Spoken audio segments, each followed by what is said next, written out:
katibu wako. Junet amesema yake, hata mimi na yangu. Mimi nilikuwepo pale tukiandikisha mkataba na chama cha UDA. Na huo mkataba kuna mambo inazungumzia. Baba, watu wetu hawa walienda uchaguzi wa chama Kenya nzima. Na nataka niwashukuru wana ODM kwa sababu mlifanya uchaguzi kwa amani. Kulikuwa na sehemu chache ambazo zilikuwa na shida, lakini tutarekebisha. Lakini Mheshimiwa Raila, wiki moja kabla tufanye huo uchaguzi, nilipokea barua kutoka kwa msajili wa vyama. Msajili wa vyama ananiambia amekata bajeti ya chama cha ODM kwa shilingi milioni 42. Inafanya kazi yetu kama viongozi wa chama kuwa ngumu sana. Na huo mkataba tuliandikisha ulikuwa unasema, Mheshimiwa Rais, kwamba tuheshimu sheria ikiwemo sheria ya vyama. Mimi nataka kukuomba, kwa sababu tumeambiwa ati siku hizi treasury inalala sindo. Sijui chairman ya budget hako hapa ni mtu ya ODM.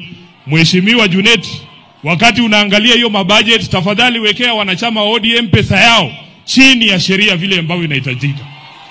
Jambo la pili